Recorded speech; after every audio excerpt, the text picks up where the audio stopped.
Hi guys! Magluluto ho ako ngayon ng napakasimpleng putahe lang po.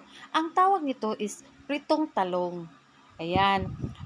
Bago ko ho ito in-slice, hinugasan ko muna yung mga talong. Pagkatapos kong hinugasan, in-slice ko siya into 1/4. Pagkatapos naman, binabad ko muna sa tubig yung mga in-slice ko na talong. Pagkatapos niyan, habang nakababad dun sa tubig yung mga talong, nagpainit din ako ng mantika sa pan natin. Pagkatapos, inilagay ko na po yung mga talong. Tapos, binaliktad ko din ang mga talong para i-check kung luto na ba yung mga talong. Iniisa-isa ko po yung binabaliktad. Tingnan mo yung harapan niya. Napakagandang tingnan po. Sakto-sakto lang yung golden brown niya. Hindi ho sunog. Ang sarap talagang kainin nito. Kailangan talagang isa-isahin ko yung binabaliktad yung mga talong. Yung iba is kailangan ho talaga nating i-check kasi dumidikit dun sa pan natin eh. Ayan. Mamaya luto na po yan. May second batch pa ho tayo. Ganda talaga niya tingnan.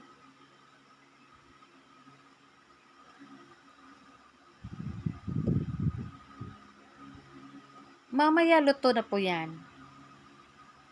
Tapos isasalang ko na yung second batch na talong.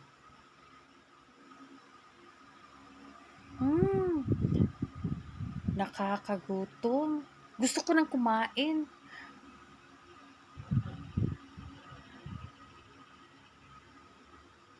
Magantay lang po tayo. Tingnan niyo yung golden brown niya is napakaganda tingnan. Hindi ho sunog. Magantay lang po tayo.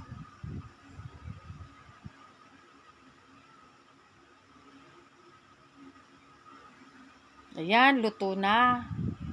Tingnan nyo, napakaganda tingnan yung hindi ho siya sunog tingnan.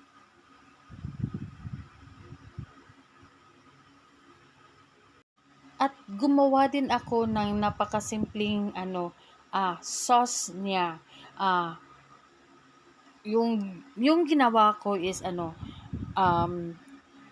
toyo, vinegar, sibuyas, yun lang po. Yung sauce na gagamitin ko sa pritong talong natin. Ayan. Sana po nagustuhan niyo po yung video ko ngayon. Ayan. Yan na po ang second batch natin. Please like and follow po. Salamat sa panonood po.